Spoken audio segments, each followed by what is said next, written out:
Welcome to Bite at a Time Books, where we read you your favorite classics one bite at a time. My name is Bree Carlile, and I love to read, and wanted to share my passion with listeners like you. Be sure to follow the show on your favorite podcast platforms so you get all the new episodes. Or you can follow the show on YouTube, where we have playlists for all the stories. You can find us on all the social medias, at Bite at a Time Books, or on our website, biteatatimebooks.com, where you can also sign up for our newsletter for more information on what we're reading and what's coming next for the podcasts. We're a part of the Bite at a Time Books Productions Network. If you'd also like to hear what inspired your favorite classic author to write their novels, and what was going on in the world at the time, check out the Bite at a Time Books Behind the Story podcast, Tuesdays, wherever you listen to podcasts. Today we'll be continuing The Memoirs of Sherlock Holmes by Arthur Conan Doyle. The Yellow Face. Bite 1. In publishing these short sketches, based upon the numerous cases in which my companion's singular gifts have made us the listeners to, and eventually the actors in, some strange drama, it is only natural that I should dwell rather upon his successes than upon his failures. And this is not so much for the sake of his reputation, for indeed, it was when he was at his wits' end that his energy and his versatility were most admirable, but because where he failed, it happened too often that no one else succeeded, and that the tale was left forever without a conclusion. Now and again, however, it chanced that even when he erred, the truth was still discovered. I have noted of some half-dozen cases of the kind, of which the affair of the second stain and that which I am now about to recount are the two which present the strongest features of interest. Sherlock Holmes was a man who seldom took exercise for exercise's sake. Few men were capable of greater muscular effort, and he was undoubtedly one of the finest boxers of his weight that I've ever seen. But he looked upon aimless bodily exertion as a waste of energy, and he seldom bestirred himself, save when there were some professional object to be served. Then he was absolutely untiring and indefatigable. That he should have kept himself in training under such circumstances is remarkable, but his diet was usually of the sparest, and his habits were simple to the verge of austerity. Save for the occasional use of cocaine, he had no vices, and he only turned to the drug as a protest against the monotony of existence when cases were scanty and the papers uninteresting. One day in early spring, he had so far relaxed as to go for a walk with me in the park, where the first faint shoots of green were breaking out upon the elms, and the sticky spearheads of the chestnuts were just beginning to burst into their fivefold leaves. For 2 hours, we rambled about together, in silence for the most part, as befits two men who know each other intimately. It was nearly 5 before we were back in Baker Street once more. "Beg pardon, sir," said our page boy as he opened the door. "There's been a gentleman here asking for you."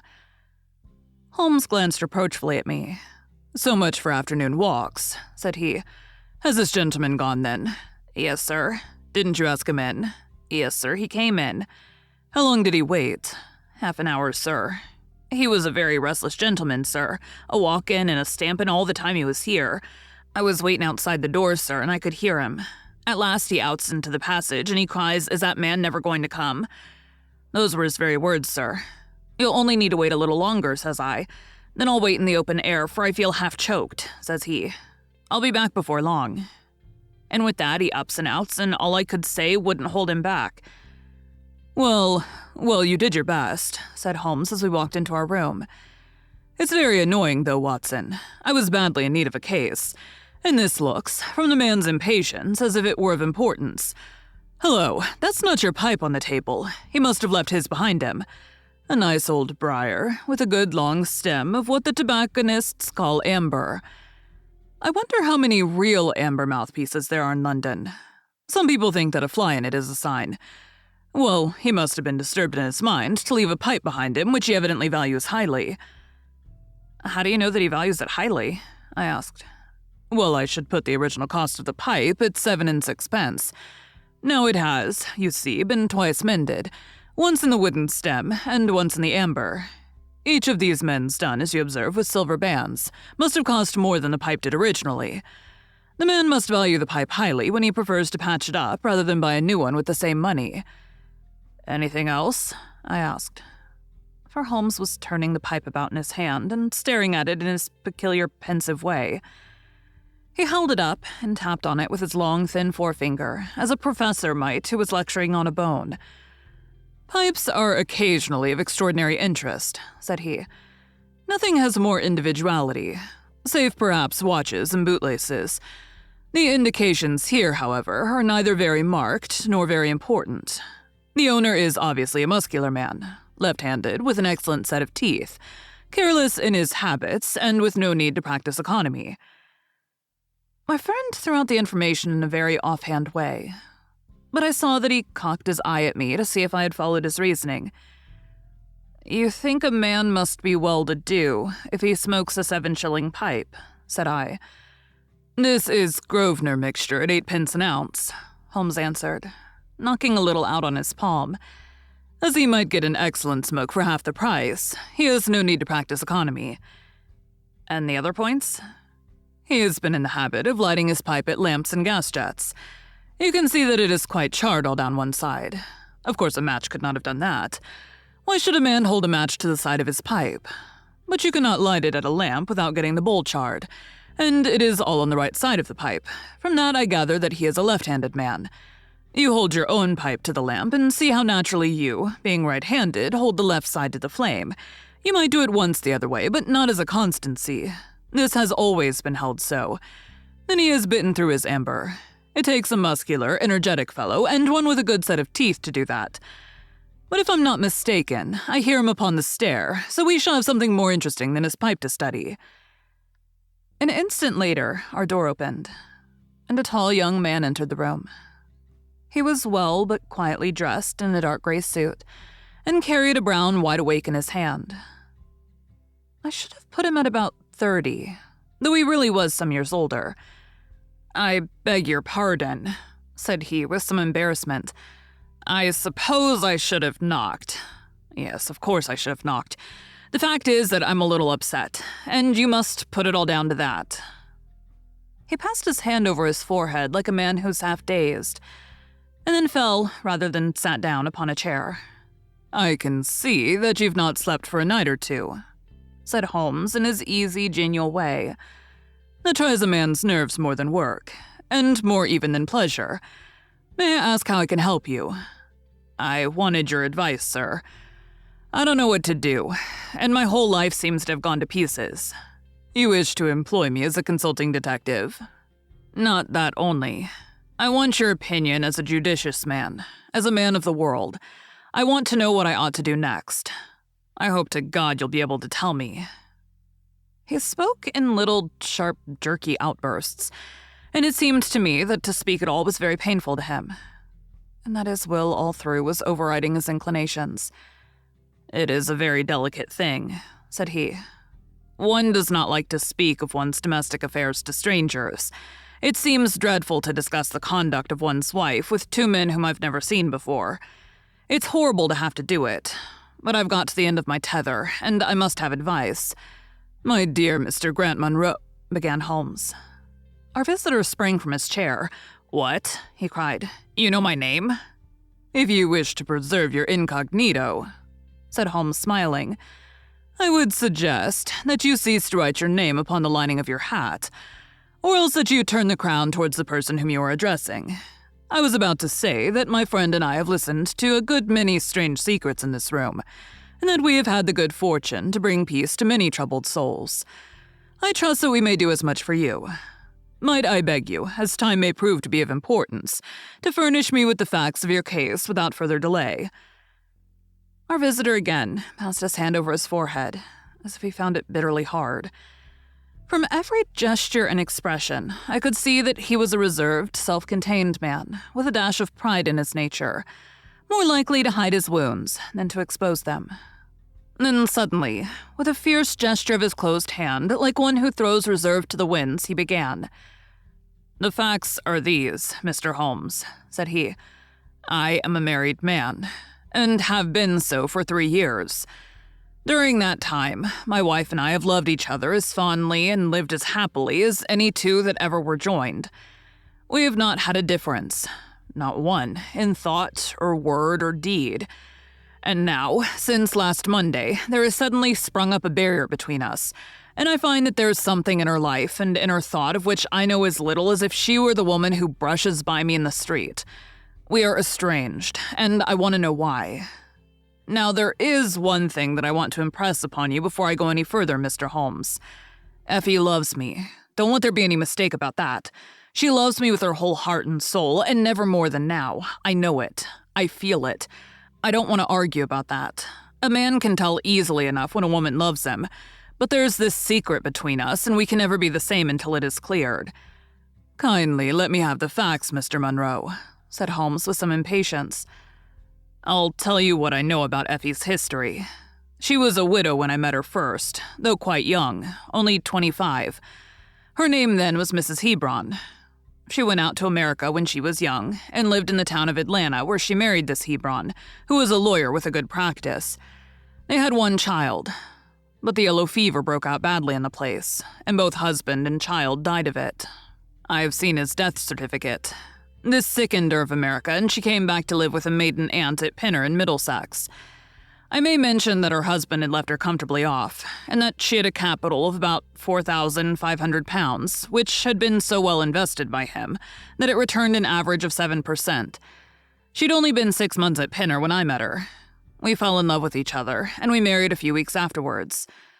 I am a hop merchant myself, and as I have an income of $700 or $800, we found ourselves comfortably off, and took a nice £80-a-year villa at Norbury. Our little place was very countrified, considering that it is so close to town. We had an inn and 2 houses a little above us, and a single cottage at the other side of the field which faces us. And except those, there were no houses until you got halfway to the station. My business took me into town at certain seasons. But in summer, I had less to do, and then in our country home, my wife and I were just as happy as could be wished. I tell you that there never was a shadow between us until this accursed affair began. There's one thing I ought to tell you before I go further. When we married, my wife made over all her property to me, rather against my will, for I saw how awkward it would be if my business affairs went wrong. However, she would have it so, and it was done. Well, about 6 weeks ago she came to me. Jack, said she, when you took my money, you said that if I ever wanted any, I was to ask you for it. Certainly, said I. It's all your own. Well, said she, I want £100. I was a bit staggered at this, for I had imagined it was simply a new dress or something of the kind that she was after. What on earth for? I asked. Oh, said she in her playful way. You said that you were only my banker, and bankers never ask questions, you know. If you really mean it, of course you shall have the money, said I. Oh, yes, I really mean it. And you won't tell me what you want it for? Someday, perhaps, but not just at present, Jack. So I had to be content with that. Though it was the first time that there had ever been any secret between us. I gave her a check, and I never thought any more of the matter. It may have nothing to do with what came afterwards, but I thought it only right to mention it. When I told you just now that there's a cottage not far from our house, there's just a field between us. But to reach it, you have to go along the road and then turn down a lane. Just beyond it is a nice little grove of Scotch firs, and I used to be very fond of strolling down there, for trees are always in neighborly kinds of things. The cottage had been standing empty this 8 months, and it was a pity, for it was a pretty 2-storied place with an old-fashioned porch and honeysuckle about it. I've stood many a time and thought what a neat little homestead it would make. Well, last Monday evening, I was taking a stroll down that way when I met an empty van coming up the lane and saw a pile of carpets and things lying about on the grass plot beside the porch. It was clear that the cottage had at least been let. I walked past it and wondered what sort of folk they were who had come to live so near us. And as I looked, I suddenly became aware that a face was watching me out of one of the upper windows. I don't know what there was about that face, Mr. Holmes, but it seemed to send a chill right down my back. I was some little way off so that I could not make out the features, but there was something unnatural and inhuman about the face. That was the impression that I had, and I moved quickly forwards to get a near view of the person who was watching me. But as I did so, the face suddenly disappeared. So suddenly that it seemed to have been plucked away into the darkness of the room. I stood for 5 minutes, thinking the business over and trying to analyze my impressions. I could not tell if the face were that of a man or a woman. It had been too far from me for that. But its color was what had impressed me most. It was of a livid, chalky white, and with something set and rigid about it, which was shockingly unnatural. So disturbed was I that I determined to see a little more of the new inmates of the cottage. I approached and knocked at the door, which was instantly opened by a tall, gaunt woman with a harsh, forbidding face. "What may you be wantin'?" she asked in a northern accent. "I'm your neighbor over yonder," said I, nodding towards my house. "I see that you've only just moved in, so I thought that if I could be of any help to you in any, we'll just ask ye when we want ye," said she, and shut the door in my face. Annoyed at the churlish rebuff, I turned my back and walked home. All evening, though I tried to think of other things, my mind would still turn to the apparition at the window and the rudeness of the woman. I determined to say nothing about the former to my wife, for she's a nervous, highly strung woman, and I had no wish that she would share the unpleasant impression which had been produced upon myself.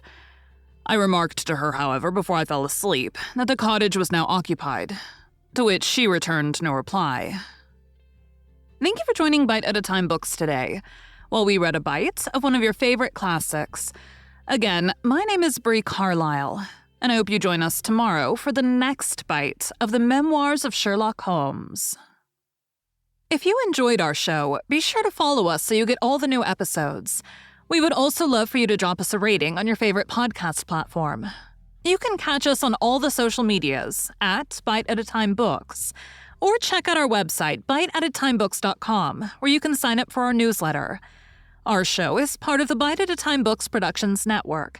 If you would also like to hear about the authors who write the books we read on the show, check out the Bite at a Time Books Behind the Story podcast, wherever you listen to podcasts, or on biteatatimebooksbehindthestory.com.